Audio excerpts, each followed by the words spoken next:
Terima kasih Bapak Ibu.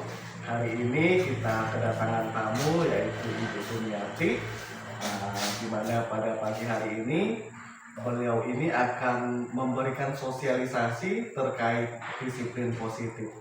Nah, beliau ini calon guru penggerak angkatan 11 ya Bu Sumiati ya. Tugas ini untuk memenuhi tugas di modul berapa Ibu Sumiati? Modul 1.4. Ya, di modul 1.4 tentang budaya positif. Jadi nanti kita simak bersama bagaimana pemaparan dari Ibu Sumiati. Apabila nanti ada hal-hal yang perlu ditanyakan, mungkin kita bisa bertanya langsung kepada beliau agar apa yang disampaikan itu dapat tersampaikan dengan jelas kepada kita semua. Untuk itu mungkin sebelumnya perkenalan dulu ya Bu Sumiati ya. Nanti sekalian ya. Ya setelah Bapak ya. Baiklah Bapak Ibu, jadi sekian pengantar dari saya serahkan kembali kepada Ibu Sumiati. Silakan Ibu Sumiati. Langsung. Baik Bapak Ibu, sebelum kita memulai acara kita hari ini, mari kita buka dengan doa. Marilah kita berdoa atas nama Bapa dan Putra dan Roh Kudus. Amin.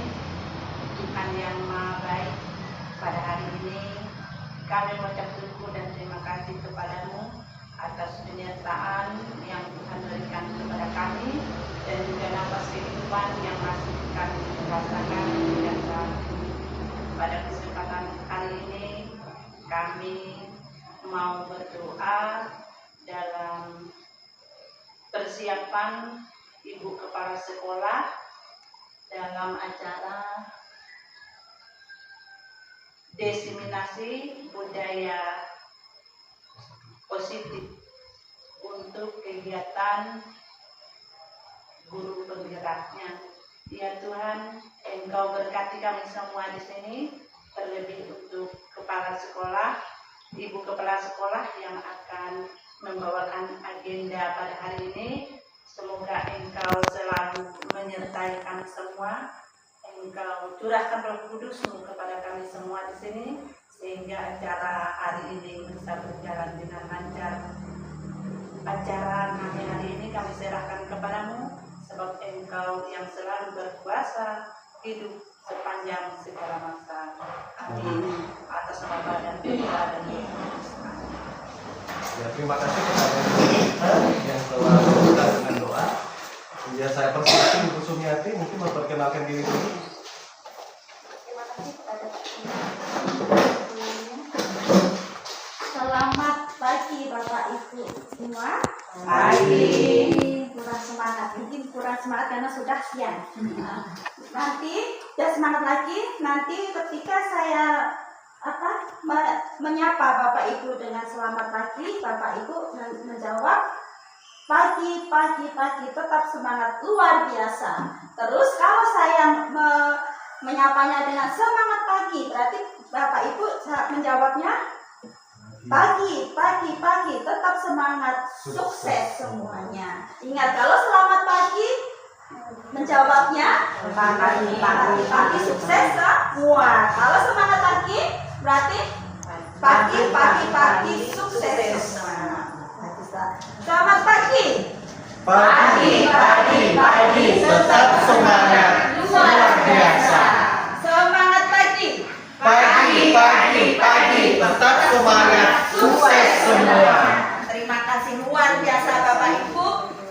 Pada pagi hari ini ternyata masih semangat. Terima kasih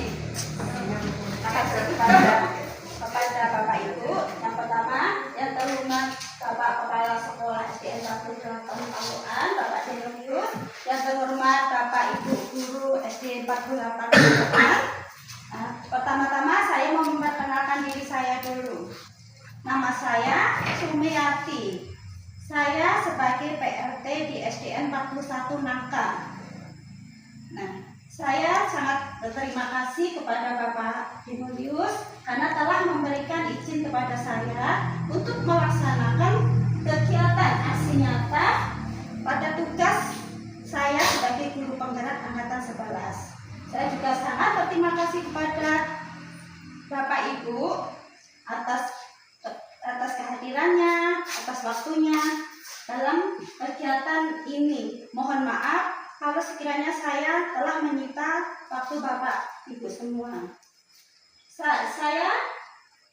saya melaksanakan tugas ini karena di SD ini, karena kondisi di sekolah saya hanya terdiri dari 5 guru, sedangkan untuk kegiatan ini diwajibkan harus minimal 10 guru.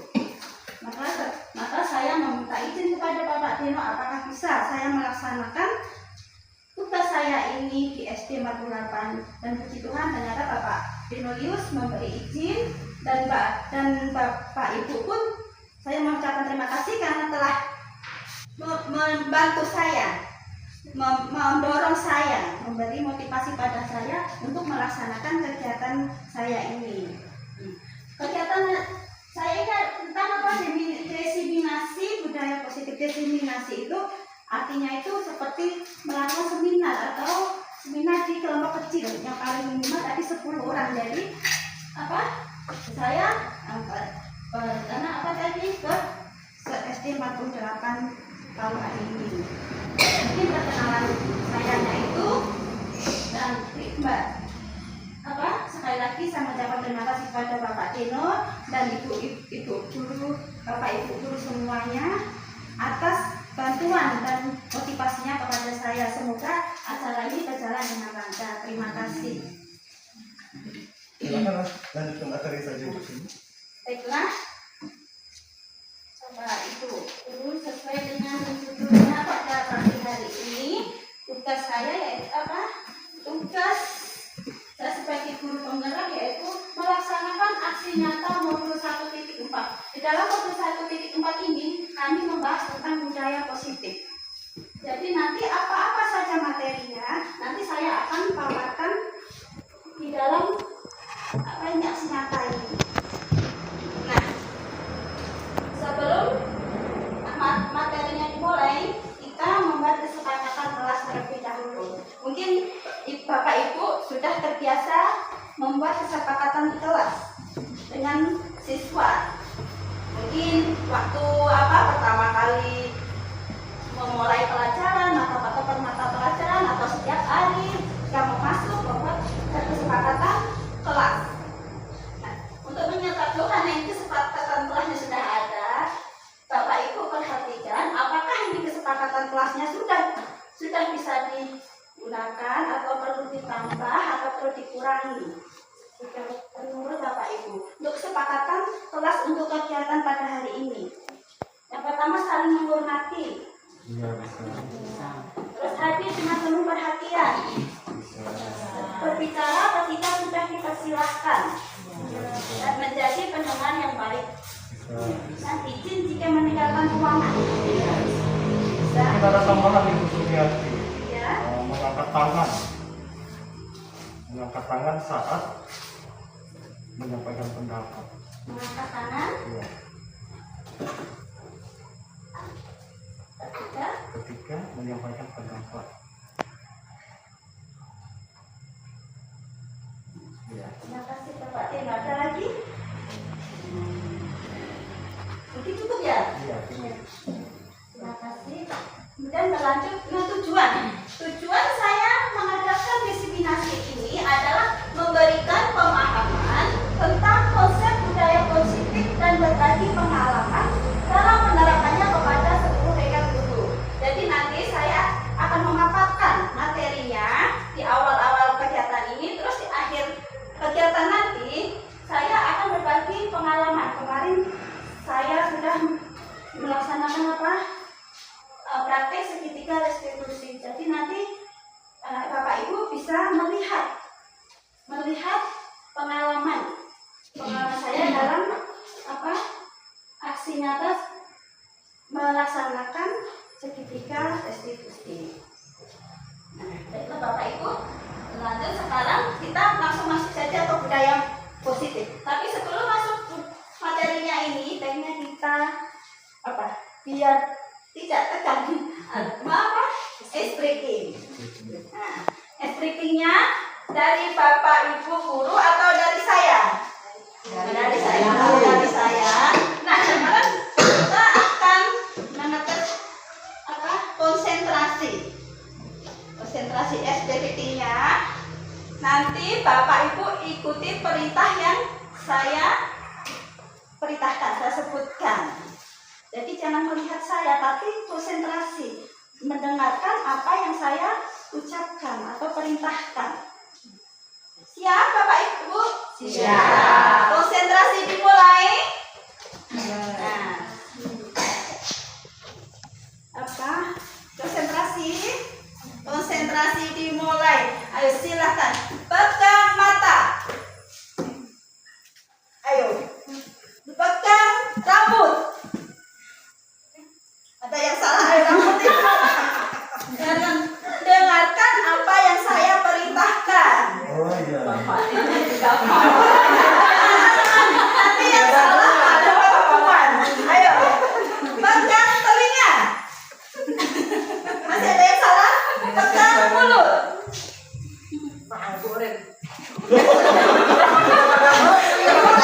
Ibu yang mana? Pegang hidung. Udah payah-payah yang megang mulut. Pegang mata.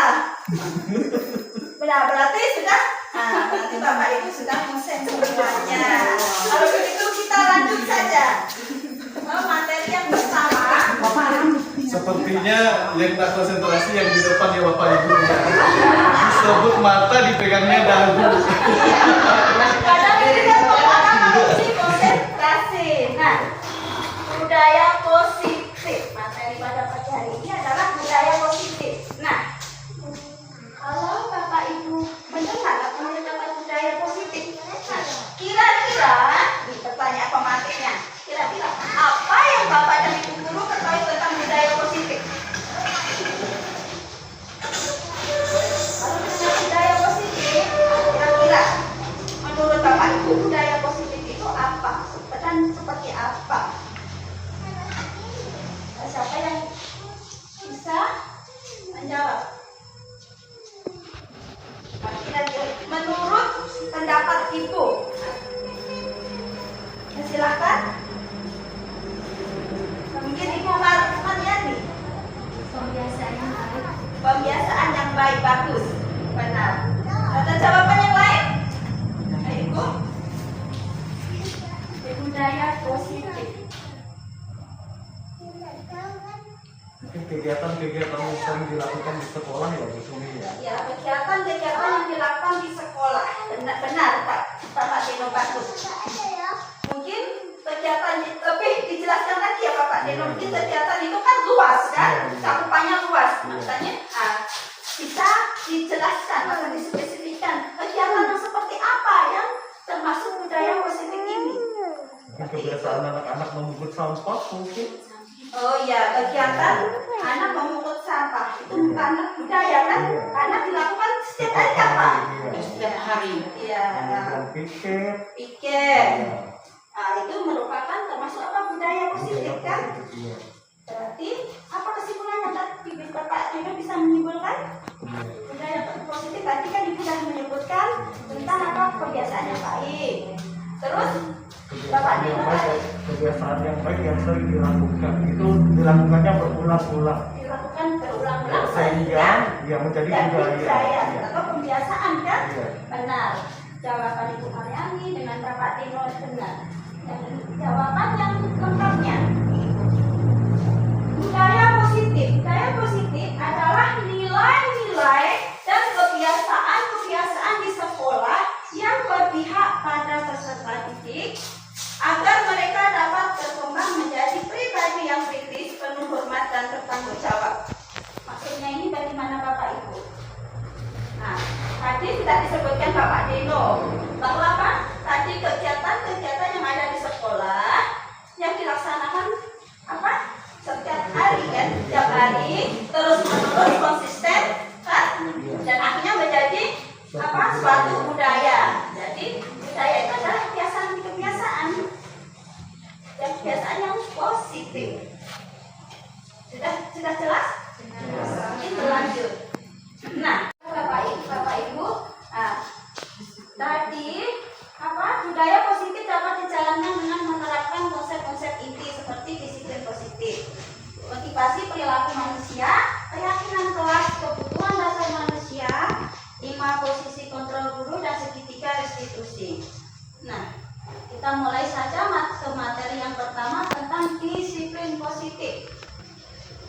Sebelum memaparkan materi, saya ingin bertanya dulu dengan Bapak Ibu. Nah, menurut Bapak Ibu, apa arti disiplin itu? Kalau Bapak Ibu mendengar disiplin itu biasa berhubungan dengan apa? Ibu Oren, Ibu? Disiplin. Tadi peraturan. Iya, makanya benar Bu, peraturan. Terus ada lagi? Jawaban Ibu Oren benar. Kebiasaan baik. Kebiasaan baik, benar juga. Apa lagi? Satu, tepat waktu. Tanggung jawab, benar Ibu. Nah, disiplin ini berarti berhubungan dengan biasa tata tertib ini. Disiplin positif adalah suatu cara penerapan disiplin yang mengajarkan anak bertanggung jawab dengan menumbuhkan kesadaran diri berdasarkan nilai-nilai kebajikan. Jadi disiplin positif ini bagi cara kita sebagai guru atau sebagai pendidik untuk menanamkan atau mengajarkan anak itu untuk bertanggung jawab yang berasal dari motivasinya, motivasi dirinya, bukan karena kita paksa, bukan karena guru memaksanya atau orang tuanya memaksa. Jadi benar-benar dari disiplin itu benar-benar berasal dari motivasi dirinya. Seperti contohnya tadi, anak tidak mengerjakan tugas sekolah, itu sudah berarti anak sudah melanggar disiplin, ya. Nah, untuk menumbuhkan kesadarannya, jangan langsung hukum tapi kita jaga alasannya. Nah, menanyakan alasannya kenapa tidak mengerjakan tugas. Jangan menimbulkan seperti itu. Terus yang berlanjut ke ini disiplin positif, nilai tadi dalam disiplin positif ada berdasarkan nilai-nilai kebajikan. Nah, nilai-nilai kebajikan seperti apa yang kita sebagai pendidik ajarkan kepada siswa?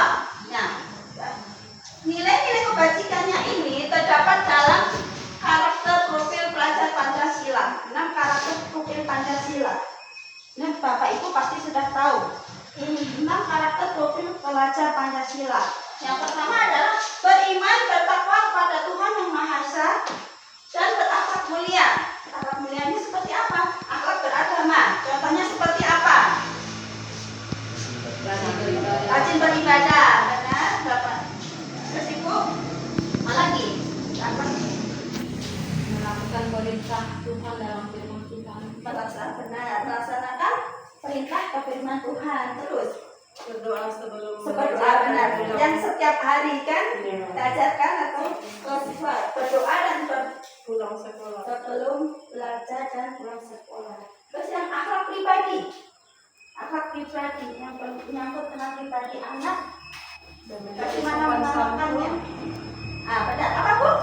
Sopan Sopan santun, menghargai, saling menghormati. Benar Bu, apa lagi? Saling menghormati, sopan santun. Ada lagi yang pribadi anak. Nah, terus yang akhlak pada manusia, hubungannya dengan manusia, dengan teman atau dengan guru. Saya menghargai guru. Nah, saya menghargai teman. Terus apabila misalkan menerapkan apa ini ke akhlak kepada manusia ini berhubungan dengan apa? Budaya sapa, yang 3S, sapa, senyum, Salam. salam. Apa lagi? Itu yang masuk ke akhlak kepada manusia. Budaya 3S kan biasanya diterapkan di sekolah. Salam, sapa, dan sopan santun. Ya, benar. Itu yang termasuk akhlak kepada manusia. Akhlak kepada alam.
Ini berkebinekaan dulu, Pak. Kebinekaan berarti kan beraneka ragam. Budaya global menyeluruh mendunia. Nah, ini menunjukkan rasa saling menghargai. Bentuknya seperti apa contohnya? Bisa Bapak Ibu memberikan contohnya. Saling menghargai. Tidak membuli teman yang berbeda. Nah, Bapak pernah tidak Membuli. membuli teman yang berbeda suku kan? Suku, agama, ras. Benar, tepat jawaban Ibu. Ada lagi? Nah, berhubungan dengan kebinekaan. Mempelajari budaya. budaya lokal, budaya lokal, menghargai budaya lokal. menghargai budaya lokal, Bapak Dino benar. Terus dalam kelas melestarikan budaya, ya dengan cara apa? Mengadakan ekstra di sekolah, ekstra menari atau apa itu masuk ke pendidikan global ya. Biasa di sekolah ada ekstra menari seperti itu. Terus bergotong royong melakukan kegiatan secara bersama-sama dengan sukarela agar kegiatan yang dikerjakan dapat berjalan lancar, mudah dan ringan. Nah ini sih setiap pagi mungkin dilaksanakan pasti. Contohnya berpikir, ya, pikir, terus membersihkan kelas. Gotong royong dilakukan secara bersama-sama. Mungkin dalam yang lebih besar lagi. Tadi kan dengan kelas, ya mungkin di sekolah gotong royong di sekolah tadi, misalkan di kelas kan pikir kelas, gotong royong dalam kelas. Kalau gotong royong di lingkungan sekolah, Kerja bakti. kerja bakti. Nah, kerja bakti biasa dilaksanakan setiap apa Ibu? Dulu Ada waktunya kerja jadwalnya. Jumat bersih, oh ya berarti ada program Jumat bersih. Terus berarti yang bergotong royong ini apa tadi? Ada kegiatan Jumat bersih, piket kelas dan piket memungut sampah. Nah, yang selanjutnya mandiri, bertanggung jawab atas proses dan hasil belajarnya. Bagaimana ini? Mandiri bertanggung jawab atas proses dan hasil belajarnya. Jadi anak-anak bagaimana Bu? Anak-anak mengerjakan tugas masing-masing. Diberi Ya, PR. benar. Diberi PR. diberi PR. diberi PR dengan catatan Bapak dikerjakan sendiri. Tak boleh. Terus biasa kalau anak yang biasa tahun ajaran baru, ada peserta didik yang baru, murid baru, pasti ada orang tua yang mengantarnya terlebih dahulu. Nah, bagaimana mengajarkan anak bisa biar mandiri pada anak peserta didik yang pertama kali baru masuk sekolah. Mungkin ibu yang kelas 1 yang lebih berpengalaman ini sambil berbagi pengalaman ya Ibu. Tidak hanya menyampaikan materi seperti itu, berbagi pengalaman karena bisa juga saya mendapat pengalaman dari ibu-ibu dari SD sini menginspirasi saya. Nanti saya bisa menerapkannya di sekolah saya. Jadi ada hubungan timbal balik seperti itu. Jadi mungkin berbagi pengalaman dulu. Bagaimana ibu atau bapak ibu guru mengajarkan anak untuk mandiri bagi peserta didik yang masih baru, peserta didik baru yang pertama kali masuk. Ini bagaimana, mungkin ada yang mau berbagi pengalaman? Ibu yang ngajar kelas 1, ajarkan mandiri yang ada yang telah Ibu laksanakan kemarin. Untuk di awal mungkin untuk hari pertama ya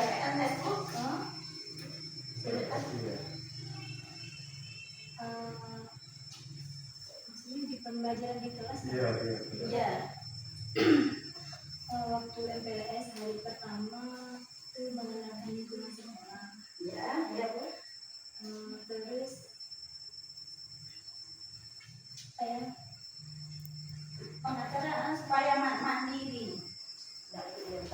oh iya ya diingatkan bahwa kalau udah sekolah udah nggak perlu diantar sama Ya, ya Bu. itu Iya, iya. dan akhirnya anak kelas 1 nggak perlu diantar. Iya. Tapi kan itu perlu apa tadi Bu? Perlu pembiasaan. Jadi tidak langsung kan. Nah, inilah tadi apa tentang budaya positif tentang kemandirian. Jadi aku untuk peserta didik yang baru. Nah, saya sebagai guru bisa apa tadi? Seperti jawaban Ibu. Apa? Mengingatkan orang tua Mengingatkan yang orang tua. setiap hari Atau tidak mengajar tiap hari. menunggu di depan Terus kelas. menunggu di luar kelas, jangan membiasakan. Kalau hari pertama ada dibiasakan orang tua masuk, pasti hari berikutnya anak tidak mau ditinggalkan orang tua. Jadi kita seperti dulu kelas 1 berpisah, karena kelas 1 ini dasarnya, dasar SD itu. Yang menjadi apa kalau diterapkan setiap hari, dibiasakan setiap hari, lama-lama jadi budaya positif. Akhirnya anak terbiasa sendiri tanpa orang tua pun mereka tidak bergaul lagi. Terus yang selanjutnya kenalan kritis artinya memperoleh dan memproses informasi dan gagasan, menganalisis dan mengevaluasi penalaran, merefleksi pemikiran dan proses berpikir dan mengambil keputusan. Ini penalaran kritis ini berhubungan dengan apa? Pengambilan informasi, memproses informasi, menganalisis, mengevaluasinya. Ini dalam kegiatan mungkin kalau di kelas itu kerja kelompok atau diskusi kelompok. Nah, seperti apa? Nah, mungkin Bapak Tino tidak bisa menjelaskan. Penalaran kritis, cara mengajari anak itu penalaran kritis, membiasakan anak supaya apa? Dirinya menjadi budaya bernalar kritis. Prosesnya seperti apa Bapak Tino? Mungkin Bisa lebih- pendapatnya. Iya, terima kasih. Mungkin lebih sering memberi pertanyaan ya Bu Sumi ya kepada siswa. Pertanyaan, Nah, ya. kita menggali supaya mereka itu apa namanya lebih terbiasa lagi, lebih Jadi terbiasa dengan pertanyaan-pertanyaan kita sehingga dengan pertanyaan tersebut apa namanya pengetahuannya itu mulai apa namanya semakin berkembang seperti itu. itu. Iya, mungkin dengan apa namanya diberi materi, kemudian kita timbal balik, diberi pertanyaan, kemudian nanti makin menggali seperti itu. Oh, seperti berarti anak diberi pertanyaan. Iya, Terus apa? Setelah anak menjawab, memproses apa yang ditanyakan, anak menjawab, kemudian merefleksinya, terakhirnya merefleksi. Iya. Seperti itu Pak, iya, ini prosesnya. Iya. Dan penalaran kritis ini ya mungkin lebih terlihat jelas pada saat kerja kelompok mereka Ibu Sumi. Iya. Iya, kan seperti apa mereka saat bekerja kelompok, bekerja dalam kelompok, kemudian nanti mempresentasikan, di situ kita bisa melihat bagaimana siswa dalam memaparkan, bagaimana siswa dalam apa namanya, Menjawab iya, pertanyaan. menjawab pertanyaan yang diberikan seperti itu. Ya, seperti itu. Bagaimana Bapak Ibu? Menurut ada yang mau menambah dengan jawaban Bapak Deno? Jadi tadi caranya kita sebagai pendidik apa tadi? Mengajarkan karakter ini apa yang penalaran kritis tadi seperti apa? Anak sering diberi pertanyaan Iya. agar anak pemahaman anak semakin bertambah. Penalaran kritis tadi berproses kritis tadi penalaran kritis apa tadi? Ketika anak kerja kelompok. Nah, apa tadi? Dipersilakan mempresentasikan. Terus, nah dari hasil presentasi itu atau penampilan siswa, guru atau pendidik bisa melihat anak ini sudah mampu atau berkenalan kritis seperti itu Pak Dino. Iya. Nanti akhir refleksi itu kita memberikan feedback. Oh iya. Memberikan feedback kepada masing-masing kelompok seperti itu. Iya. Jadi Bapak Ibu sebaiknya saya setiap akhir pelajaran kita harus memberikan refleksi atau meminta refleksi pada anak. Jadi kita bisa mengetahui apakah anak yang sudah mampu atau belum dalam pelajaran hari ini, pada hari itu, seperti itu. Jadi usahakan Bapak Ibu, jangan usahakan lagi, harus di setiap akhir pembelajaran kita harus meminta refleksi. Kita pun sebagai pendidik juga harus memberikan refleksi tentang pembelajaran hari ini kepada anak-anak. Jadi anak-anak tahu, oh iya seperti ini, tadi saya belajar seperti ini, pembelajarannya apa yang didapatkan mereka jadi tahu, seperti itu. Dan yang terakhir, kreatif, mampu memotivasi dan menghasilkan sesuatu yang bermakna, bermanfaat dan berdampak.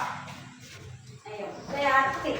Kreatif ini berhubungan dengan karya, pada jawaban itu. Karya siswa. Nah, contohnya bagaimana cara tadi menciptakan atau budaya positif dengan yang nilai kebajikannya yang kreatif. Dengan kreatif itu dalam membuat suatu karya tidak ada sebenarnya. Biasakan kendalanya, tidak ada dana. Padahal kreatif itu tidak sepenuhnya memerlukan dana, kan? Bisa menggunakan barang bekas. Kreatif ini berhubungan dengan proyek P5, kan? Iya. Ya. Jadi kreatif ini memotivasi menghasilkan sesuatu yang bermakna. Jadi tidak harus berdana, bisa memanfaatkan barang-barang bekas. Bisa. Ini berbagi pengalaman lagi. Maaf, bukannya saya cuma ini mau berbagi pengalaman saja. Nah, biasanya P5 Bapak di sekolah Bapak Ibu ini dilaksanakan setiap sebulan sekali atau bagaimana? Nah, ini berbagi pengalaman. Siapa tahu nanti dengan pengalaman ini, ada yang bisa menginspirasi saya. Nanti bisa saya laksanakan di sekolah dan mengadopsi dari sini. Karena tetap Bapak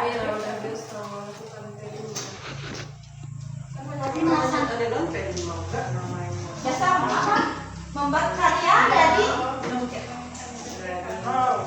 dari pipet, ya kan, memanfaatkan bahan bagus,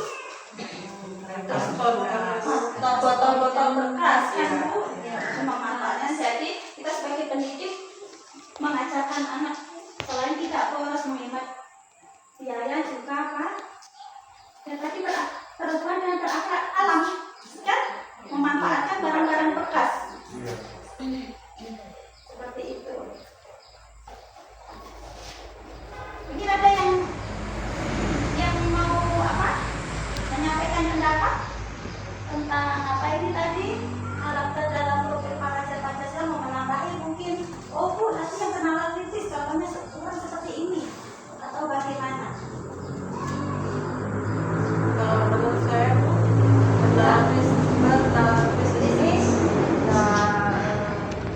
yang terpenting itu menumbuhkan kepercayaan mereka, kepercayaan diri. Biarpun kalau kita tanya, biasa kan mereka nggak mau jawab, padahal biasanya mereka tahu jawabannya.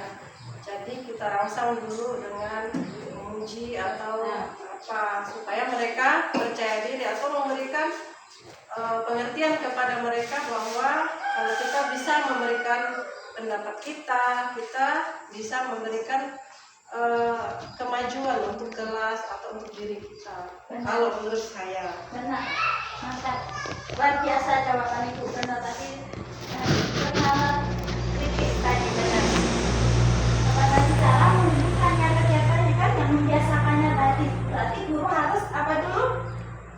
Merangsang kepercayaan dirinya supaya Ibu percaya diri. Berarti merangsang memotivasi dalam hal percaya diri. Supaya dia percaya diri dalam mengutarakan pendapatnya.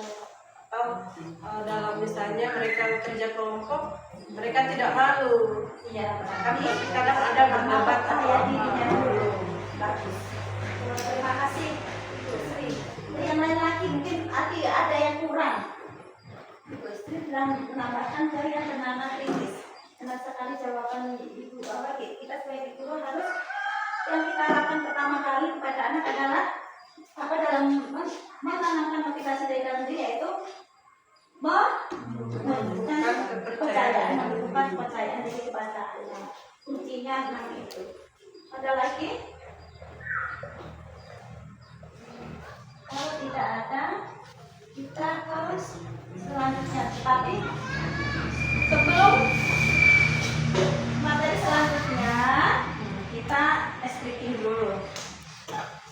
Mungkin ada ibu guru, ayo yang menyumbangkan atau mau memberikan escripting biar tidak ini sepi. Tidak benar ibu Oren.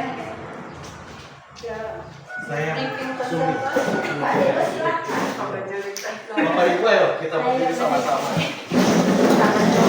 Iya, kita berdiri. Sekarang tangannya seperti ini.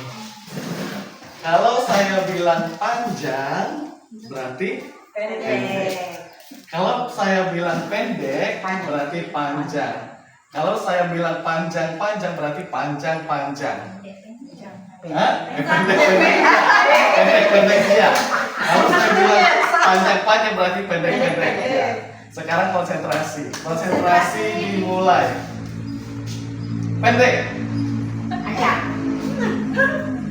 Panjang. Pendek. Panjang.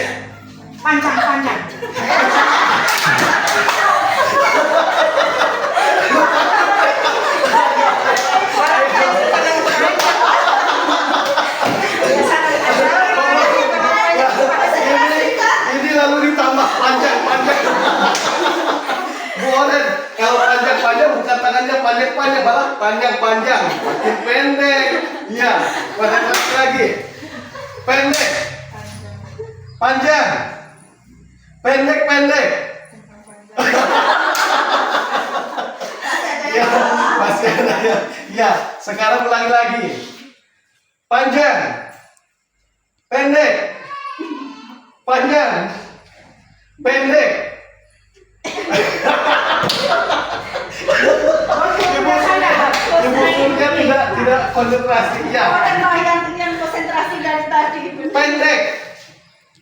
Panjang. Pendek-pendek. Pendek.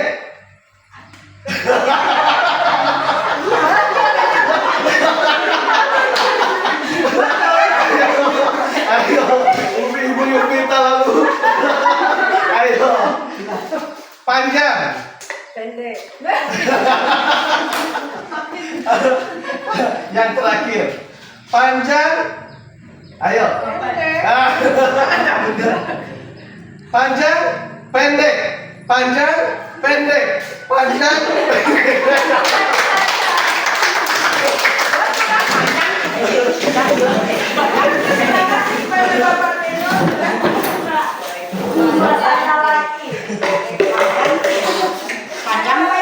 Kita mulai lagi melanjutkan. Ya, materi kedua yaitu motivasi perilaku manusia. Motivasi tadi sudah kita sama-sama, motivasi itu adalah dorongan. Jadi motivasi perilaku manusia ini. Motivasi adalah suatu keadaan yang terdapat pada diri seseorang di mana ada suatu dorongan untuk melakukan sesuatu guna mencapai tujuan.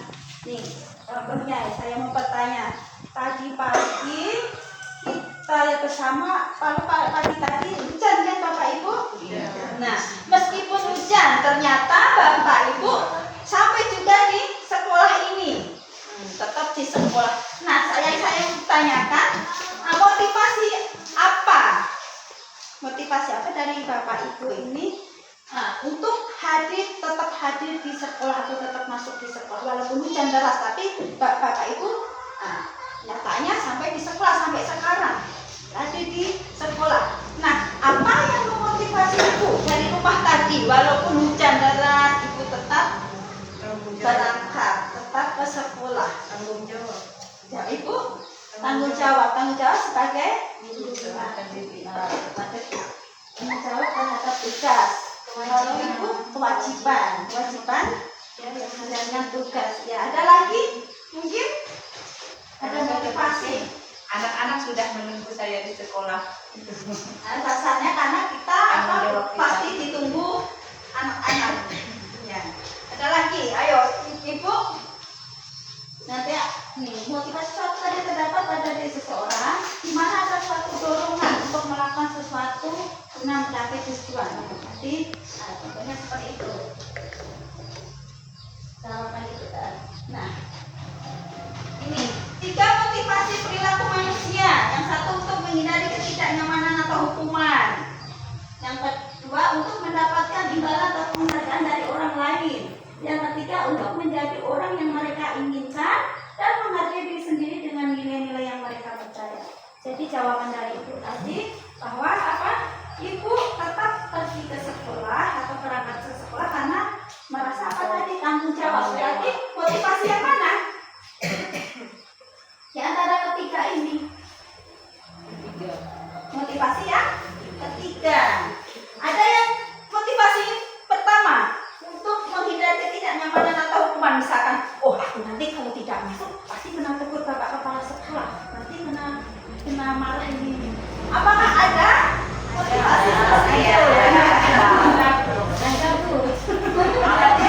Tidak nyaman. Oh tidak nyaman, berarti ini. Terus ada untuk mendapatkan imbalan atau penghargaan dari orang lain. Tujuannya tadi, oh aku tetap berangkat nanti biar dianggap guru paling rajin, walaupun hujan tetap masuk. Apakah ada kadang pemikiran tidak? Ada. Kalau dianggap rajin itu sih enggak, tapi kalau untuk gaji mikirlah untuk imbalan tuh Ya, ada ada. kewajiban tuh harus imbang. Untuk itu apa? Gaji itu kan berarti kok yang Lalu kalau orang merajakan itu jadi jadi apa apa? yang mereka ingin jatuh hargai yang termasuk ketiga. Nah, imbalan atau penghargaan ini maksudnya pujian. Iya. Nah, imbalan misalkan anak ada seorang anak kalau siswa ya Bu, biasa kan disuruh membaca atau melaksanakan tugas piket kan tidak mau, pasti ada guru biar mau. Nanti ya nanti baca nanti apa kalau bisa tak lancar nanti Bu kasih permen. Nah, itu berarti apa? Nah, motivasinya untuk imbalan seperti itu. Kalau penghargaan tadi pujian.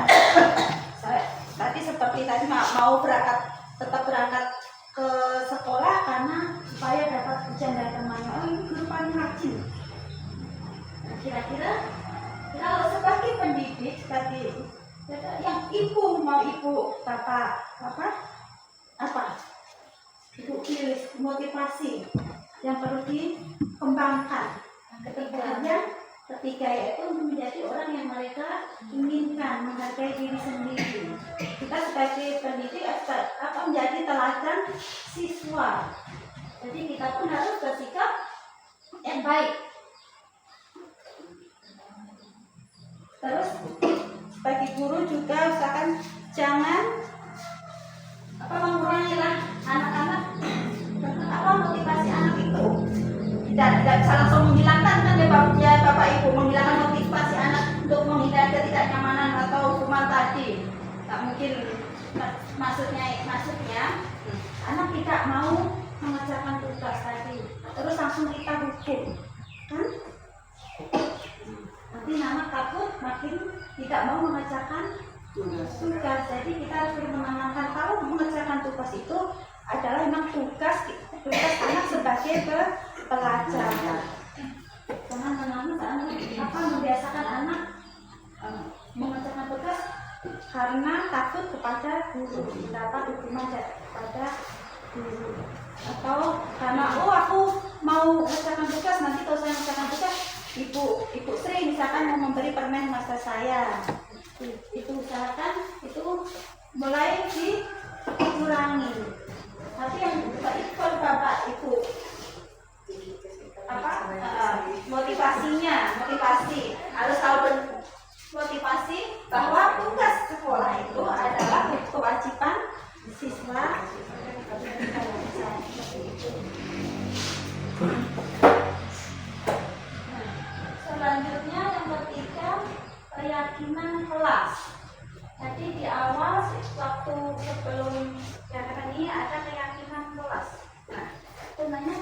keyakinan kelas itu seperti apa? Keyakinan kelas.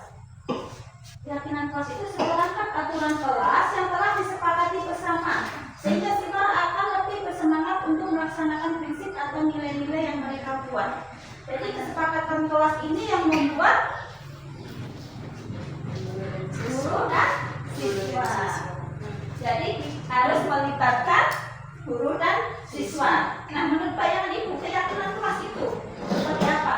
Tiket kelas. Nah, apa? Tiket kelas. Tiket kelas ya. Kedua, keyakinan aturan. Ya. Berarti tiket Kalau kelas. saya biasa Bu, Aturan kelas mungkin tanggal tertib di kelas itu ya. Iya. Tapi kalau keyakinan kelas ini yang membuat guru dan siswa. Kalau aturan biasa langsung kan guru. Ya. Contohnya, nah, tak ada tertib. Contohnya seperti apa Bu? Satu lagi.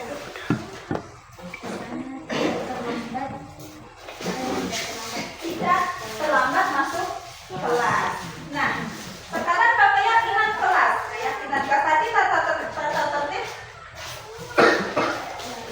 masuk ke pembentukan keyakinan kelas. Keyakinan kelas berupa pernyataan-pernyataan universal, pernyataan umum.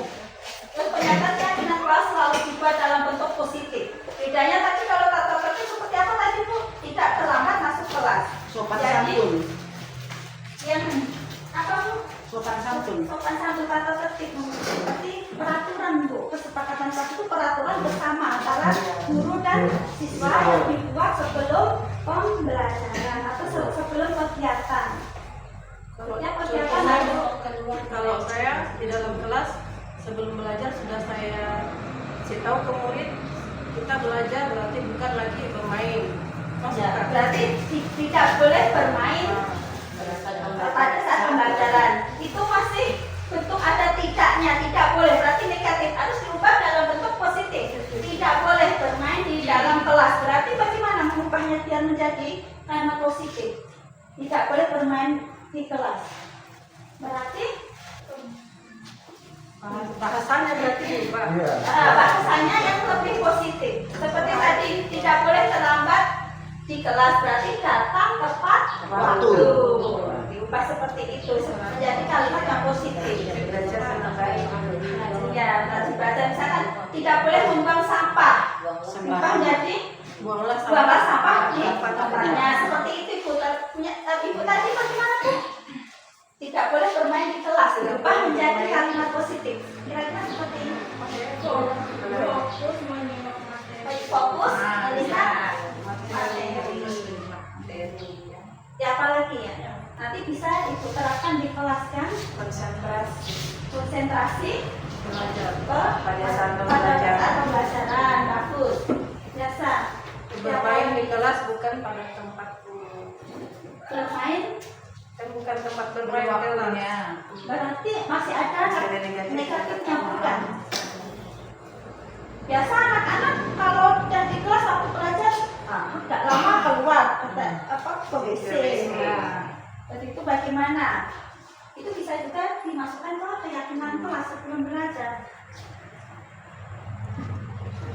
Berarti apa?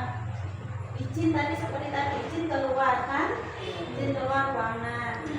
Izin apabila mau ke seperti itu. Terus keyakinan kelas dibuat tidak terlalu banyak sehingga mudah diingat dan dipahami oleh semua anggota kelas. Jadi dalam membuat keyakinan kelas paling tidak 3 atau 5 biar anak ingat. Nanti fungsinya ini pembentukan kelas ini nanti berhubungan dengan segitiga restitusi. Jadi apa?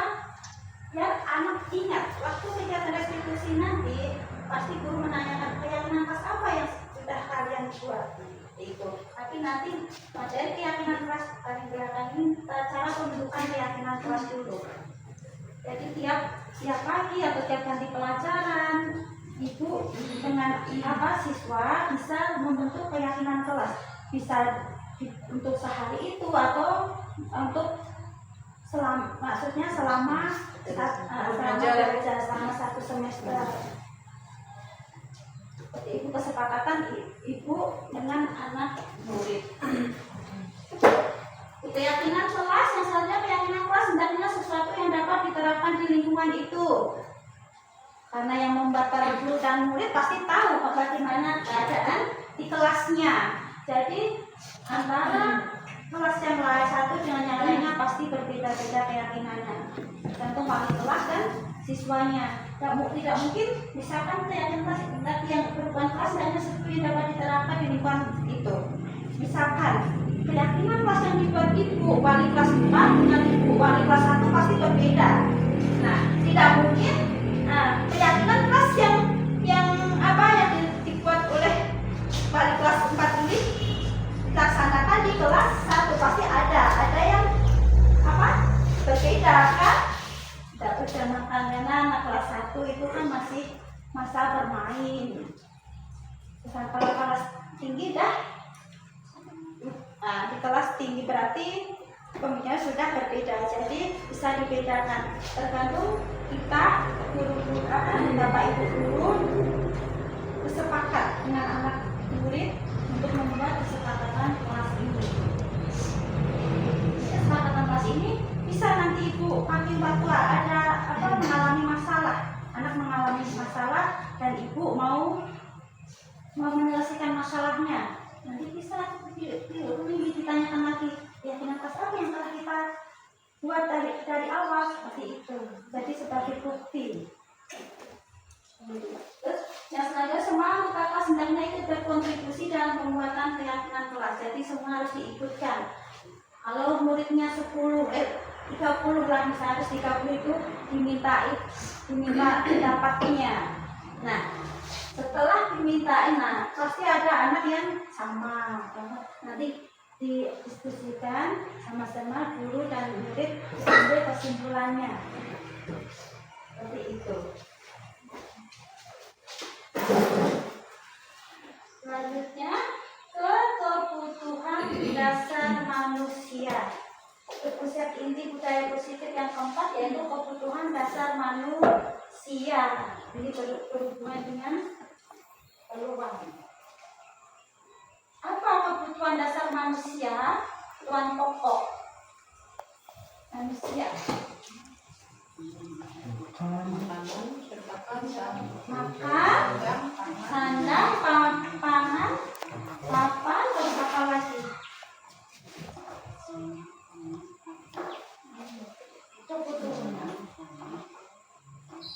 Kebutuhan dasar manusia adalah kebutuhan yang harus dipenuhi. Secara dasar berarti harus dipenuhi oleh setiap individu untuk memastikan kelangsungan hidupnya. Jadi yang harus dipenuhi. Seperti apa? Tadi sudah disebutkan mana makan. Itu kebutuhan yang harus dipenuhi. Papan, pangan. Ada 5 kebutuhan dasar manusia. Ada papan, makan, apa tadi dikelompokkan menjadi 5 kebutuhan dasar.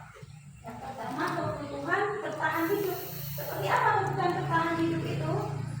Kebutuhan yang bersifat fisiologis untuk bertahan hidup. Misal kesehatan, rumah, dan makanan. Terus yang kedua kebutuhan cinta dan kasih sayang. Kebutuhan untuk diterima. Kebutuhan ini termasuk kebutuhan fisiologis yang meliputi kebutuhan akan hubungan dan koneksi sosial. Kebutuhan untuk memberi dan menerima kasih sayang, kebutuhan untuk merasa menjadi bagian satu kelompok, dan kebutuhan untuk tetap terhubung dengan orang lain. Bagaimana ini Ibu? Contohnya kebutuhan cinta dan kasih sayang itu seperti apa? Perhatian, ya. Biasa contohnya dalam peristiwa atau yang pengalaman Ibu di kelas pasti ada seorang anak bagaimana yang memerlukan kebutuhan cinta dan kasih sayang. Bapak Ibu pernah mengalami atau mendapatkan kasus di kelas? Ada satu anak yang tidak ditemani, maksudnya ada yang disisihkan, kadang ada di kelas turun. Jadi kita mengingatkan kepada anak-anak bahwa kita semua itu sama. Jadi jangan berteman, jangan memilih. Biasanya seperti itu. Ya, yang benar. Jadi kebutuhan kita berarti itu diterima. Biasa seperti itu tadi. Berkelompok-kelompok. Bisa kan seperti juga ada anak yang merasa terkucilkan kan, yang tidak pede itu kan. Nah, kalau anak itu dibiarkan, gimana Bapak Ibu? Dibiarkan menyendiri terus. Padahal anak itu kan perlu, sebenarnya anak itu memerlukan apa? Kasih sayang dan menjadi bagian satu kelompok. Tapi dia tidak berani mengungkapkan. Anak pemalu mungkin kan anaknya, atau takut dengan temannya seperti itu. Nah, kita sebagai pendidik bagaimana? Perlu bimbing dan Membimbingnya. Selain membimbing kepada anak yang pemalu ini ya Bu. Nah, selain itu kalau dengan teman-temannya, bagaimana membimbingnya Bu?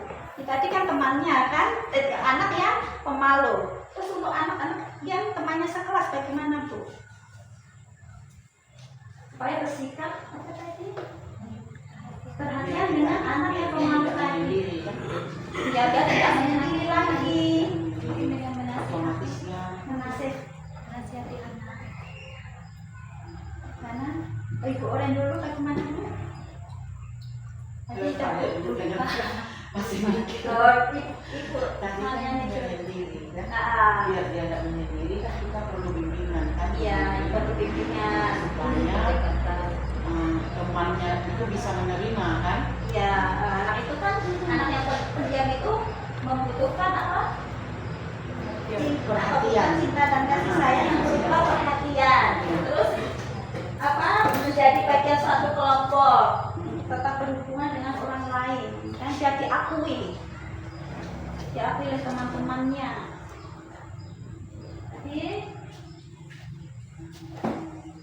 sebagai anak tadi dibimbingnya supaya ditingkatkan motivasi apa, kepercayaan dirinya. Terus kepada teman-temannya bagaimana supaya anak itu tidak pemalu lagi, supaya mau membaur dengan teman-temannya. Ibu gurunya bagaimana sikap ibu guru?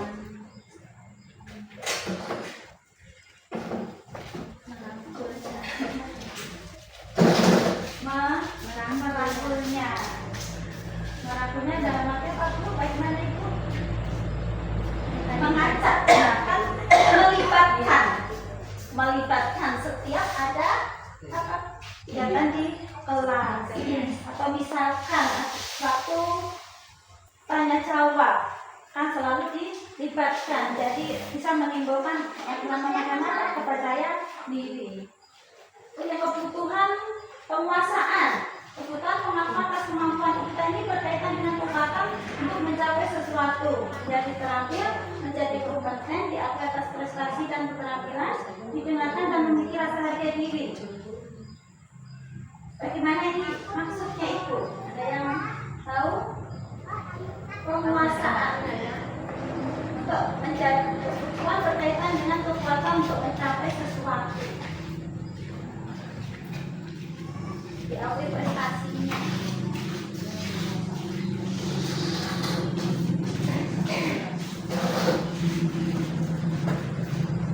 Jika ada anak yang misalnya berhasil menyelesaikan tugas, kita harus puji. Ya benar. Berarti apa? Memberi penghargaan kepada atau apresiasi kepada anak yang telah berhasil melaksanakan tugas atau mengerjakan tugasnya. Terus kebutuhan kebebasan atau kebutuhan akan pilihan, merupakan kebutuhan akan kemandirian, mempunyai pilihan dan mampu mengendalikan arah hidup seseorang. Bagaimana ini? Misalnya kalau ada ekstra, misalkan kalau di sekolah-sekolah lain, sekolah yang bagus lah misalnya kan, mereka disuruh pilih sendiri ekstra yang ingin mereka capai. Dalam pemilihan minat, Minat. minat atau bakat tertentu. Mereka bebas memilih apa yang mereka inginkan. Mungkin seperti itu. Ada lagi?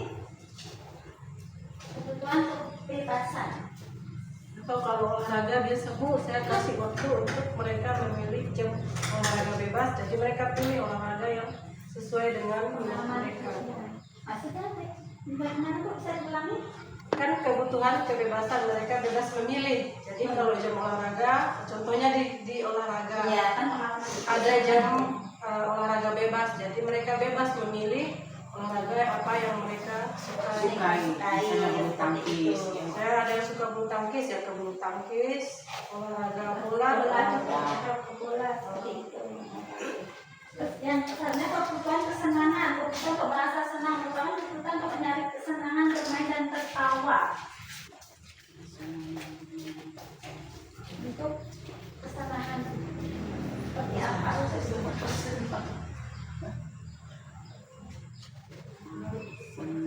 Bermain kali.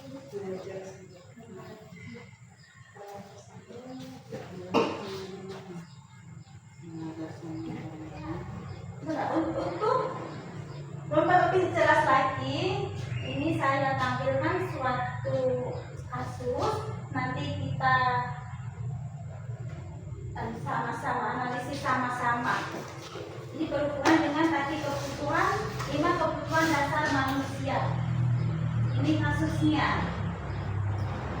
Mungkin ada ibu yang mau membacakan, silakan Ibu membaca kasus ini. Ibu Bella. Udah jelas deh.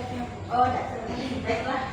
Begitu saya bacakannya. Ini ada suatu kasus dalam pembelajaran Ibu Dani. Nah, kasusnya Ibu Dani sedang menjelaskan pelajaran bahasa Inggris di papan tulis. Namun, beliau memperhatikan bahwa Fajar malah tidur-tiduran dan tampak acuh tak acuh pada pelajarannya. Fajar, coba jawab pertanyaan 3. Maju ke depan dan bacakan di papan tulis. Fajar pun tampak malas-malasan maju ke depan. Dan sesampai di depan papan tulis pun, Fajar hanya diam terpaku. Sambil memakan buku bahasa Inggrisnya dan memainkan spidol di tangannya. Ayo Fajar, katanya jangan tidur-tiduran. Lain kali perhatikan. Sudah sana, duduk kembali. Kira-kira siapa yang bisa?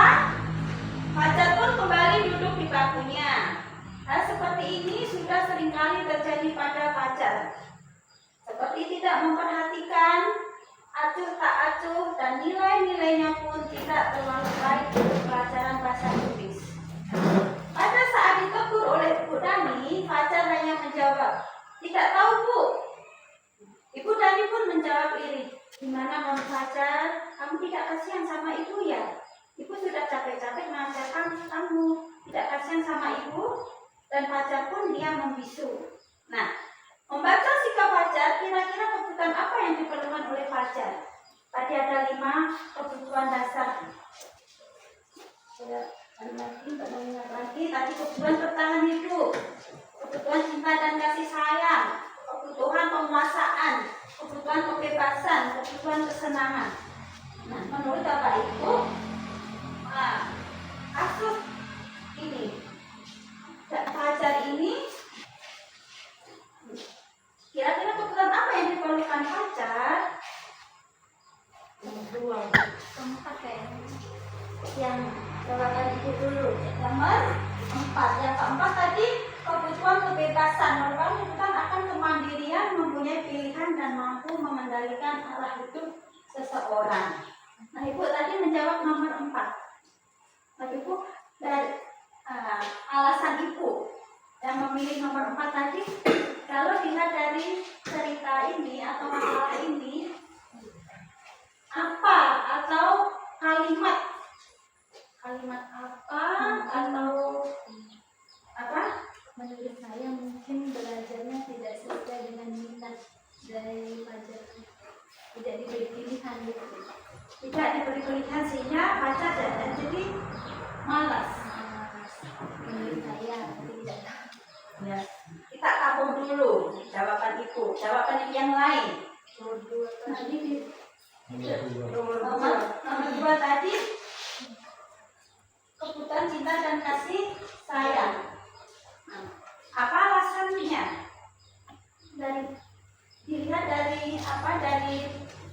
harusnya ini kata itu menjawab yang nomor 2 itu dari mana alasannya? Perhatikan.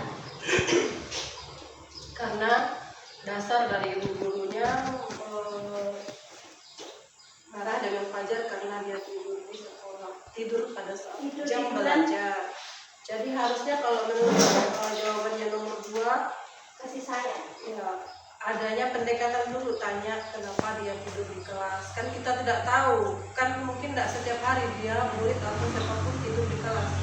Tanya dulu kenapa dia bisa tidur. Berarti pacar ini harus sesuai dengan yang nomor 2 berarti kurang perhatian. Jadi dia bersifat seperti itu, mungkin tidur-tiduran atau tak ada itu mungkin dia itu dia diperhatikan oleh gurunya seperti itu ya Bu. Yang bukan juga minta perhatian sih, mungkin karena di rumah entah mungkin karena siapanya sakit atau kalau dia tidur karena neneknya, mungkin neneknya sakit jadi harus menjaga. Jadi kita tanya dulu kenapa dia bisa tidur di kelas. Jadi kita bisa kasih solusinya apa ketika dia tidur itu, tak harus langsung disuruh maju ke depan. Gitu. Benar, nanti jawaban itu. Ada yang menambahkan? Itu dia tadi yang pacar tidur-tiduran dan tampak ada ya Bu. Ibu melihat dari masalah ini dari pacar yang tidur-tiduran dan tampak acuh-tak-acuh. Itu dari segi itu Ibu. Mungkin nggak jawaban yang lain? Jawaban Ibu yang malah tidur dan tampak acuh-tak-acuh itu menjawab nomor 2 berarti benar. Berarti pacar kebutuhan apa yang diperlukan pacar adalah kebutuhan dengan cinta, kasih sayang. Terus ada lagi yang Ibu tadi menjawab nomor 4 kemandirian ya Bu. Keempat kebebasan. Mungkin Fajar merasa bisa. Ibu melihat dari malas-malasan itu, malas-malasan ke depan dan disampai depan terus pun pacarnya yang terpaku sambil memegang buku bahasa Inggrisnya.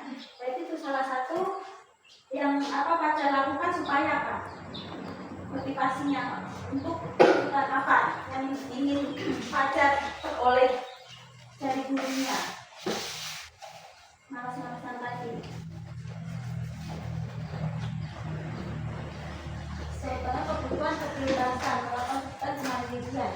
Kalau menurut saya Bu, kebutuhan kesenangan, karena di sini kan tadi kasusnya Fajar ini kan malas-malasan sampai tidur-tiduran kan, mungkin karena dia itu bosan dan pelajaran, mungkin perlu dari guru itu mungkin belajar sambil bermain. Yang pertama, berarti selain apa tadi? Memelipkan kasih sayang kan, juga memelipkan kesenangan. Terus apa lagi? Kebutuhan penguasaan. Apa Bu? Kebutuhan penguasaan. Penguasaan. Sepertinya dia tidak konsentrasi saat materi disampaikan. Iya. Dari kasus ini yang mana itu tadi? Kan dia acuh-tak-acuh saat gurunya menyampaikan, berarti dia tidak konsentrasi, akhirnya dia tidak menguasai materi. Benar. Di antara lima kebutuhan dasar tadi, berarti masuk semua, bisa masuk semua. Kesenangan tadi dilihat dari masalah bahwa apa tadi? Tidak semangat. Terus yang kebutuhan cinta kasih tadi, perhatian dari gurunya. Jadi dalam kasus ini kebutuhan ada 4 kebutuhan yang bisa masuk. Seperti itu kan Ibu? Ada kebutuhan cinta kasih sayang bisa masuk semua kecuali yang kebutuhan apa? Yang pertama, kebutuhan bertahan hidup. Jadi kesimpulannya, Bapak Dino bisa naik kesimpulannya tentang masalah ini, kasus yang dialami oleh pacar. Kebutuhan apa yang diperlukan oleh pacar? Saya menyimpulkannya. Mungkin kebutuhan ini tuh masih juga tadi Bu. kebutuhan makanan. Siapa tahu dia berangkat ke sekolah tidak makan, jadi ngantuk juga bisa Oh iya, gitu kan. benar alasan tepat. Iya. Berarti dari kasus ini semua masuk ya kebutuhan dasar itu semuanya masuk. Iya. Jadi jam 5. Ini tergantung bagaimana memandang atau menyelesaikan masalah tersebut ya. Iya. Berarti dalam kasus ini semua kebutuhan dasar Iya. masuk.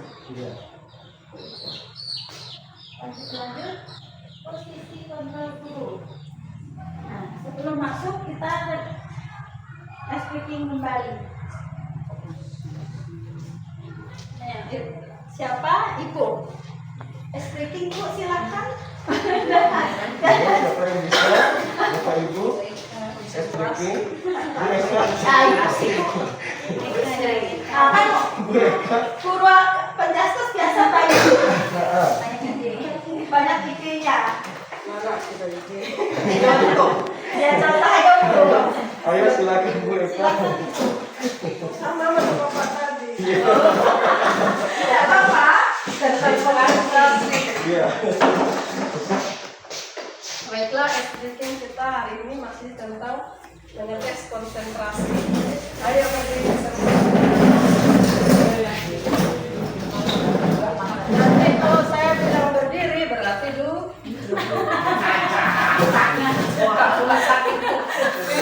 Kalau saya bilang diam berarti goyang. Kalau misalnya saya bilang goyang berarti diam. Diam. Siap. Berarti berdiri dulu senang. Berdiri dulu. Kalau ada, bukan kebalikannya, konsentrasi dari kebalikan kata yang saya ucapkan. Contohnya tadi kalau saya bilang duduk, berarti berdiri. Kalau saya bilang berdiri, berarti duduk. Kalau saya bilang diam, berarti goyang. Kalau saya bilang goyang, berarti diam. Dada bergerak. Oh siap. Konsentrasi. Konsentrasi Dimulai. Konsentrasi dimulai. Duduk. Duduk kita berdiri. Iya, ada yang ada yang diam.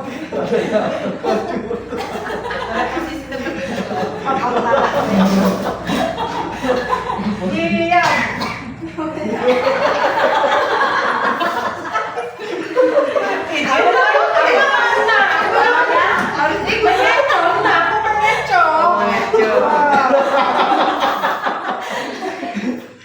Berdiri. Duduk.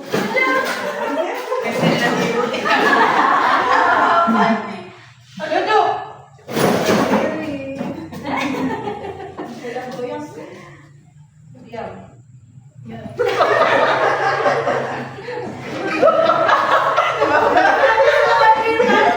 Goyang. Kameramen juga. Duduk. Oke, stop.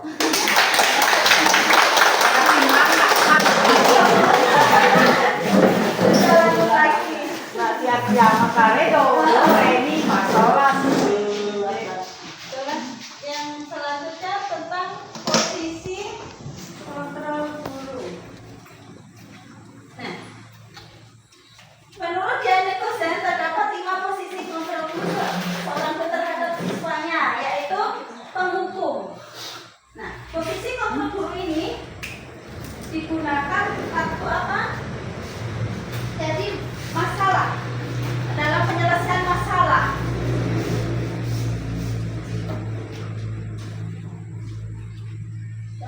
Posisi penghukum. Nah, yang kedua, posisi penghukum, seseorang penghukum dapat menggunakan hukuman fisik dan verbal.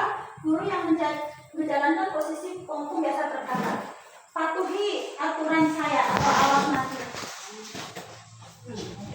Yang kedua, mau membuat orang merasa bersalah. Pada posisi ini biasanya guru akan bersuara lebih lembut, menggunakan kepentingan yang membuat siswa menjadi tidak nyaman, bersalah atau rendah hati. Biasa dalam menyelesaikan masalah, guru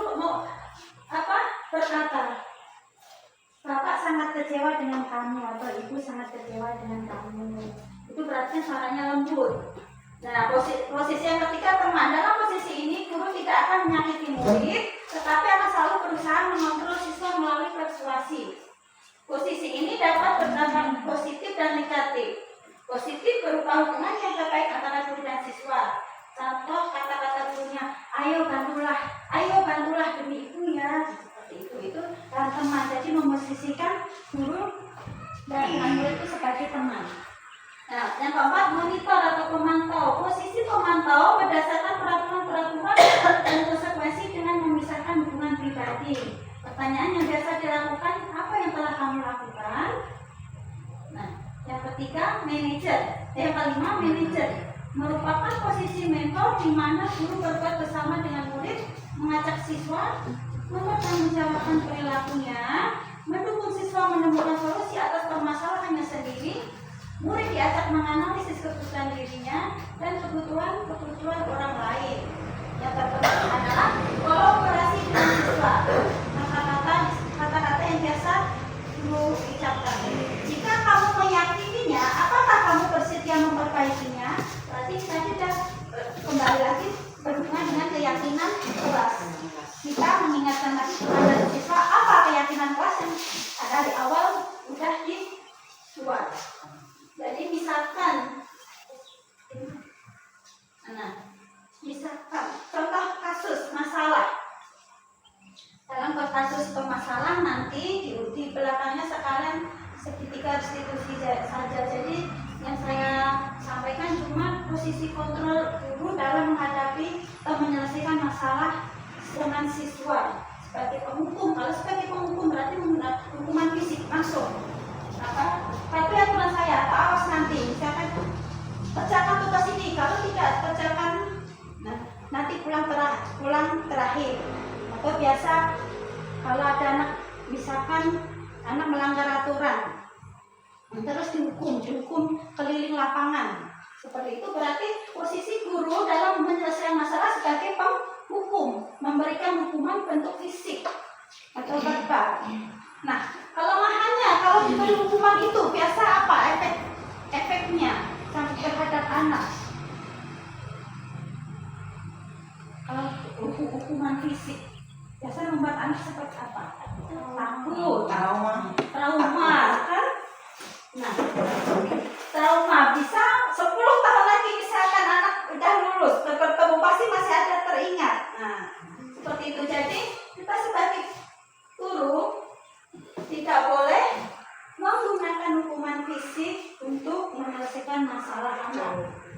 Yang kedua, membuat orang merasa bersalah, lembut. Bapak sangat kecewa dengan kamu, misalkan seperti ada orang bersalah, terus malah bapak kecewa dengan kamu. Misalkan apa yang pernah ibu guru alami masalahnya, kejadiannya. Contoh satu kasus,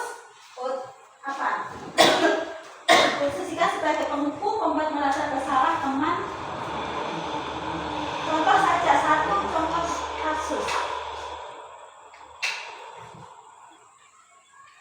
Atau tidak mengerjakan PR saja. Ada anak yang tidak mengerjakan PR. Posisi sebagai penghukum tadi. Karena kamu tidak mengerjakan PR, silahkan keluar dari kelas. Seperti itu. Nah, posisi guru sebagai penghukum. Lalu sebagai pembuat orang merasa bersalah. Kalau ada anak yang tidak mengerjakan PR, ini tidak ada kuncinya. Bapak sangat kecewa dengan kamu. Nah, bagaimana ibu menyelesaikannya?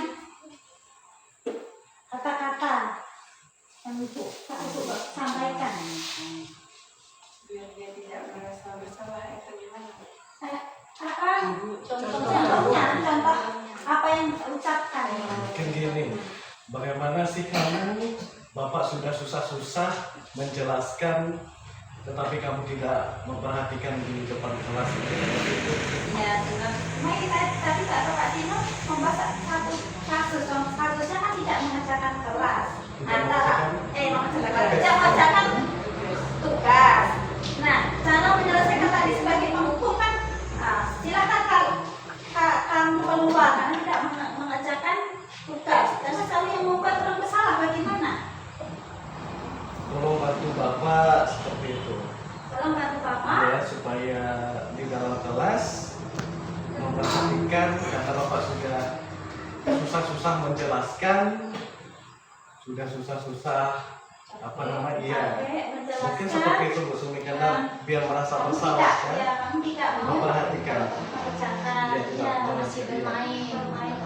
Sebagai teman, kita guru, kita memposisikan kita sebagai teman pada anak yang bersalah tadi.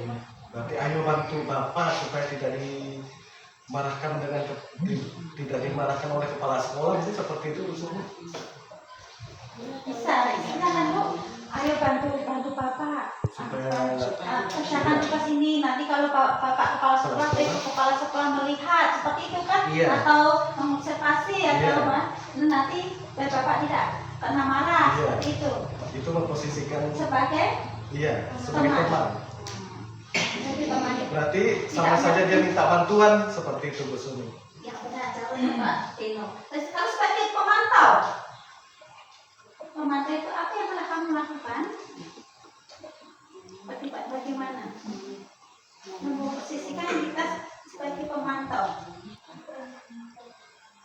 Biasanya kalau saya anak lupa pakai baju olahraga, saya belum dicuci. Saya suka ngomong, apa yang kamu lakukan selama ini? Memangnya baju itu untuk dipakai sehari-hari, kan untuk sekolah. Nah, bisa kan? Kenapa yang telah kamu lakukan? Kan? Kenapa tidak dicuci? Biasa alasannya belum Kenapa dicuci. masukan belum dicuci? Minggu lalu tidak dicuci masih. Seminggu kok tidak dicuci. Apa kerjamu? Baik, kalau sebagai manajer, Kalau sebagai manajer itu lebih ke apa namanya? keyakinan kelas, Iya. mengulang keyakinan kelas Iya. tadi. Iya.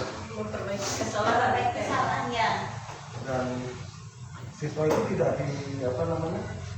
Tidak divonis. Iya, tidak divonis kalau bukan tidak. Iya. Kemudian solusinya juga dari siswa Dari tersebut. siswa. Iya. Berarti guru memancing, kan? Iya. Memancing dulu alasan kenapa melakukan kesalahan. Iya. Terus apa solusinya, kan? Untuk memperbaiki kesalahannya. Seperti itu Bapak Tino. Iya, iya. Ini seperti itu. Nah, keyakinan kembali lagi keyakinan kelas apa yang telah dilanggarnya, seperti itu kan? Iya. Mungkin seperti itu. Jadi, nah dari kelima posisi kontrol ini kira-kira yang sesuai kuncinya untuk menyelesaikan suatu masalah dengan siswanya. Yang itu Bapak Ibu pilih yang sesuai. Kira-kira yang mana? Ya? Posisi manajer. Di mana pada posisi manajer ini, manajer tidak untuk mengatur perilaku siswanya, tetapi untuk membimbing siswa agar dapat mengatur dirinya, sehingga siswa dapat menjadi pribadi yang mandiri, merdeka dan bertanggung jawab atas segala perilaku dan sikapnya, yang pada akhirnya dapat menciptakan lingkungan yang positif, aman dan nyaman. Itu tadi tujuan dari apa? Posisi kontrol yang manajer. Jadi tugasnya guru tadi apa? Sudah dijelaskan, menggali kan? Menggali informasi, alasan kenapa siswa melakukan kesalahannya.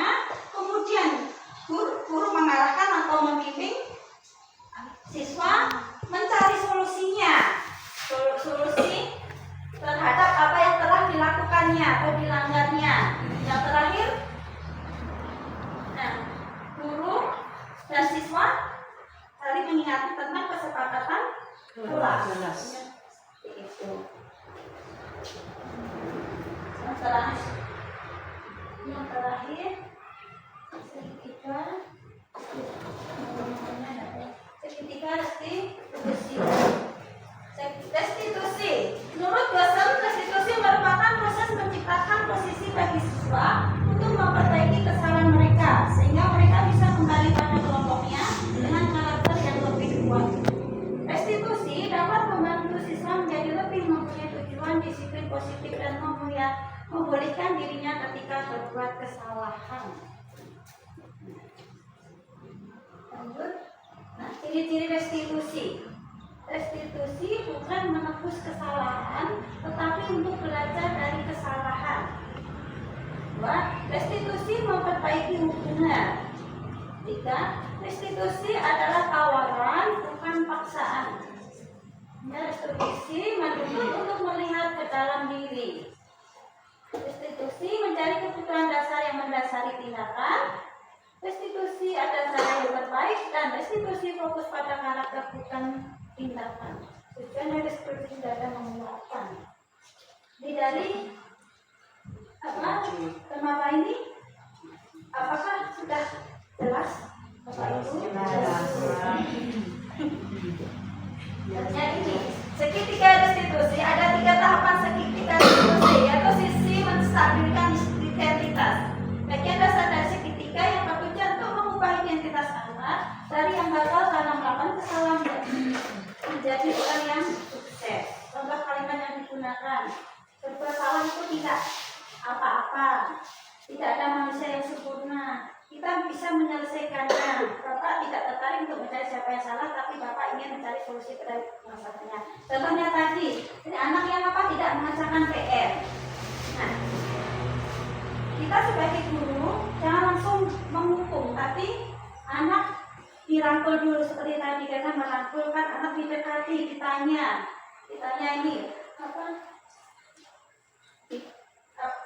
ditanya tapi diberi penguatan juga, seperti kita ketahui bahwa tidak mengerjakan PR adalah melanggar aturan sekolah, salah satunya benar. Nah, kesepakatan kelas, bisa melanggar kesepakatan kelas. Jadi kita menyelesaikannya, kita sebagai guru jangan langsung kamu salah, tapi tanya dulu. Misalkan Pak Dino, misalkan anak namanya jangan Pak Dino, nanti Ani, kita dekati, Ani tidak masuk, tidak kerjakan tugas kan? Ani yang tidak mengajarkan PR itu tidak apa-apa, kan seperti itu. Tidak ada manusia yang sempurna, berbuat kesalahan itu seperti apa? Tuh gimana? Mungkin Bapak Dino bisa menjelaskan? Kan contohnya Ani tidak mengajarkan tugas. Nah, untuk menstabilkan identitas, apa yang diucapkan guru? Berbuat salah itu tidak apa-apa. Berarti Ani berbuat salah itu tidak apa-apa. Ani tidak mengerjakan PR tidak apa-apa. Tidak ada manusia yang sempurna. Tidak ada manusia yang sempurna. Pasti selain Ani, teman-teman yang lain ada juga yang tidak mengerjakan PR. Seperti itu. Itu baru tahap pertamanya.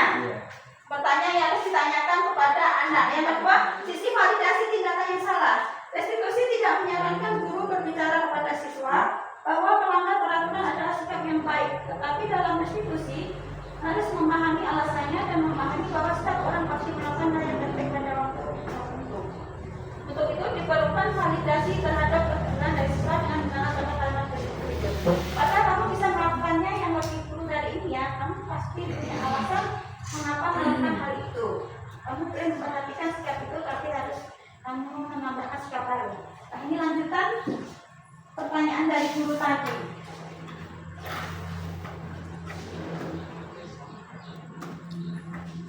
Terus yang ketiga, sisi menanyakan diri. Setelah melalui langkah 1 dan 2 di atas, maka anak telah siap untuk dukungan dengan nilai yang dipercaya dan diperbinan dari orang yang diinginkan. Maka pertanyaan yang dapat digunakan, apa yang kita percaya sebagai kelas atau keluarga, apa nilai umum yang kita telah sepakati, dan kamu menjadi orang seperti apa.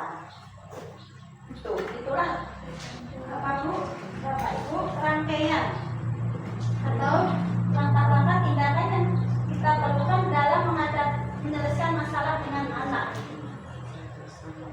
Yang pertama tadi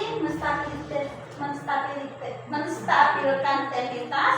Yang kedua, validasi tindakan yang salah. Yang ketiga, menanyakan keyakinan. Untuk pertanyaannya bisa itu. Sampai kalau ada kesalahan. Ini sudah jelas? Jelas, Bu. kalau sudah jelas, ini saya akhiri kegiatan ini. Terima kasih atas waktu yang Bapak Ibu berikan kepada saya.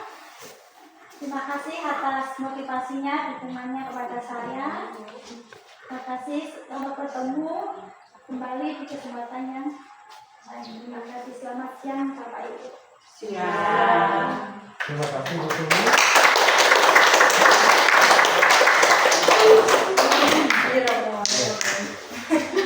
Bapak Ibu, sekian sosialisasi dari Ibu Sumi tentang budaya positif.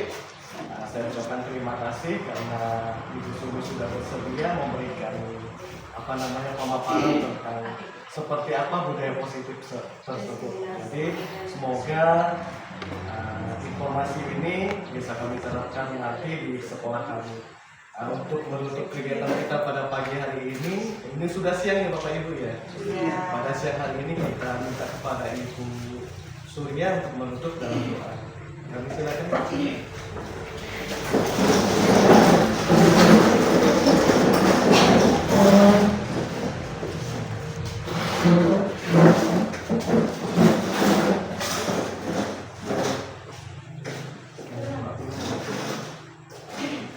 Terima kasih untuk waktu dan kesempatan yang diberikan kepada saya untuk menutup acara kita hari ini. Mari kita berdoa. Saya akan mengikuti secara Kristen Protestan dan Ibu boleh berdoa dalam hati masing-masing sesuai dengan kepercayaan. Mari kita berdoa. Tuhan Allah Bapa kami yang bertahta di dalam kerajaan surga, kembali kami mengucap syukur kepadamu Tuhan atas waktu yang telah Engkau berikan kepada kami sehingga kami bisa mendengarkan pemaparan dari Ibu Sumiati tentang budaya positif yang telah Dia paparkan kepada kami pada hari ini. Biarlah materi yang kami terima pada hari ini yang positifnya kami bisa melaksanakannya di sekolah kami masing-masing, dan untuk Ibu Sumiati yang saat ini sedang mengikuti JGP, biarlah Ibu Sumiati bisa sukses dalam melaksanakan atau dalam mencapai apa yang menjadi tujuannya saat ini, dan biarlah Tuhan melancarkan segala jalannya sehingga Bapak dan Bapak Dino dan Ibu Sumiati bisa berhasil dalam tugas JGP-nya. Dan kami juga menyerahkan kami para guru, biarlah kami bisa menjadi pendidik pengajar yang baik, yang bertanggung jawab untuk mendidik anak-anak kami di sekolah kami masing-masing. Dan saat ini kami akan kembali pulang ke rumah kami masing-masing. Biarlah Tuhan yang menjaga dan melindungi kami di perjalanan. Kendaraan yang akan kami tumpangi, Tuhan berkati, hindarkan kami dari mara bahaya, kecelakaan, sakit penyakit, bahkan hindarkan kami dari pembunuh yang ada di udara ini. Biarlah kami boleh kembali ke rumah kami masing-masing dengan keadaan selamat tanpa kurang suatu apapun, dan kami bisa berkumpul kembali dengan keluarga kami masing-masing.